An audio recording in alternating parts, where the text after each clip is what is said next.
album of My Dying Bride has Calvin Robertshaw back in the band. Okay, for fans of the band, he's a huge singer. He was one of the first there in the band. How are you dealing with it? Do you think that it can be noticed on the album if you have like the two previous albums and this one? You notice his presence, his influence. No, definitely not. Most of the album was already done when Calvin rejoined. Right. So Andrew had already created about 95% of the record. All right. So when Calvin came back, he was there really to help with the recording and to contribute a little bit. So there's a few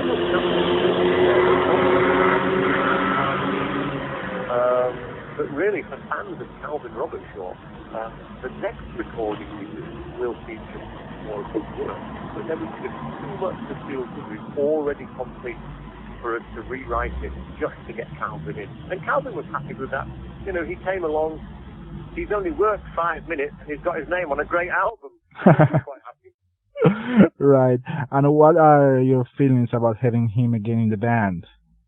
Oh, it's amazing. I mean, obviously he looks a bit different. We all look a bit different. You know, it was 17 years ago when Calvin was last in My Dying Bride. So physically, we all look a little bit different. But he's still a really nice guy. You know, I used to go around to Calvin's house a lot in the old days. We were big fans of Indian food, and he and him used to go for Indian food every Sunday. Yeah. So we had a good relationship, but it's great to have him back in the band. He's just so relaxed. He's a great writer, he's a great guitar player, and he's a nice guy to be with. So, you know, the formula in the band just feels really good at the moment. Right.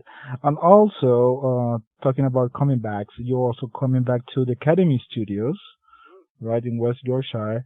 For this recording, it seems like everything is like a deja vu for you this time, like having Calvin back, going back to the Academy Studios, right? Yeah, it just seems a little bit like that at the moment, yeah. But we were thinking of actually recording the album at Future Works in Manchester, where we did the last couple. But that studio's changed a lot. Yeah. And they couldn't fit us in. They didn't have any time for us. So we needed to find an alternative studio. And as we knew Academy very, very well, we thought, well, let's go back there. It's been a long time since we used it. Let's see if it's as good as we remember. And of course, it was great being there and seeing Calvin come back in the room. You know, it felt like the old days again, you know, kind of a real retro deja vu feel, as you mentioned. But certainly that's no reflection on the music. The music's definitely forward-facing. It's not a retro album, but there's certainly a retro feel about it. And there's some equipment in that studio that's been there for 50 years, and it's still there. Lucky you. Yeah. And well, for this album, you work again with Rob Max. You know, he's always been for a long time now with you.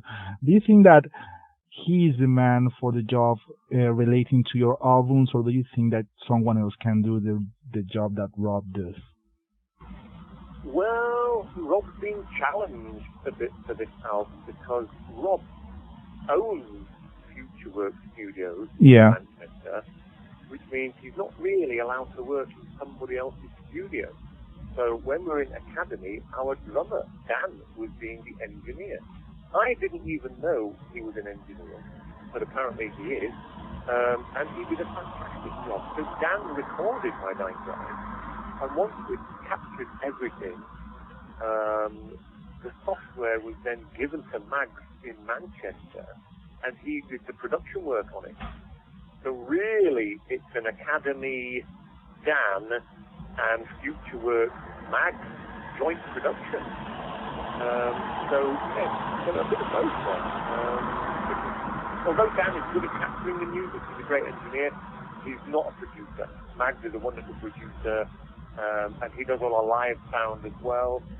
But he just couldn't get involved with it on the recording process. But he may do in the future, but if not, he will still be our producer. Right. Well, Feel the Misery is a new album. You know, every band that releases an album says that is their best album so far or anything. Where do you think this album positions in your discography? Do you think also that it's your best album, or do you think that it's just an evolution of all the work you have done so far? question because there are some risks on this album we would not have allowed 10 years ago. Yeah. In the past, we just wanted to make the darkest music we possibly could. As we've got a bit older, we have decided to relax a little bit more and have some what we call brighter riffs. When you take the first song, for example, And My Father Left Forever, Yeah. there are riffs that we call the Iron Maiden riffs in that song. And you would never hear riffs like that 10 years ago in my mind. They're a bit more commercial sounding, easy listening if you like. They're less brutal. And so that means we're expanding a little bit more. We're not trying to get more people to like My Dying Bride. We just want to expand the things that we do because it's important that we keep evolving all the time. And so with that expansion, of course, we're going to get new fans. And we'll get critics as well. People will say, wow, they've sold out. I don't really think it's selling out. It's still miserable underground music. But there's just an edge to some of the songs that has slightly more easier access to get into. So I think it will appeal to a more broader audience. And so really you could ask the question, why didn't you do a video for And My Father Left Forever? Yeah. Well, the simple answer is that song was too long and we didn't want to edit it. Right. Sorry. And as you said, you consider your music to still be underground, right? But a lot of people considers you as a leading light of doom metal. That's what the press note says. So, do you consider yourselves this way, like as you help to shape the genre as we know them in the first 90s, the doom metal? Yeah. Well, the thing is, doom metal is still very underground. So even if you're top of the doom metal, genre, it's still an underground scene. So you're still going to be an underground band.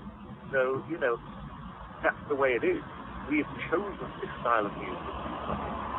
We like doing this. Our guitar players are very capable of writing much more commercial work. Yeah.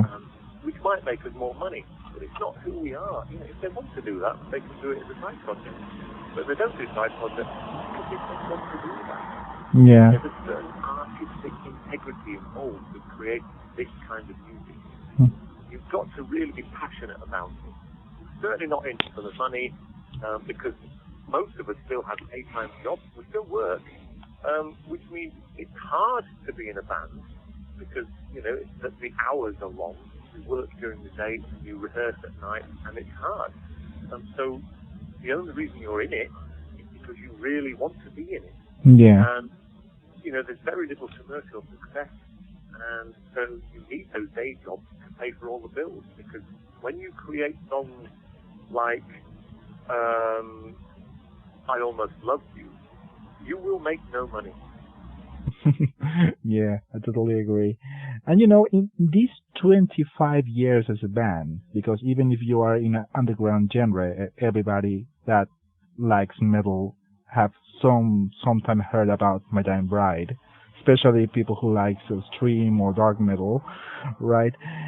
In these 25 years, have any label, promoter, agency, someone tried to make you change the direction of the band, the sound, the image, something like that? No, not really. And we've never had a manager. Yeah. Nobody's ever poked it in a different direction.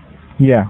In the early days, surprisingly, there was a bit of interest from Island Records, which was amazing because they were, a major record label. But that really didn't go anywhere. But yeah, myself and Andrew have always managed the band. And I guess we're kind of stuck, I suppose, because, we could be a bit more commercial and do, something a bit more like kind of negative when they were at their most commercial. Yeah.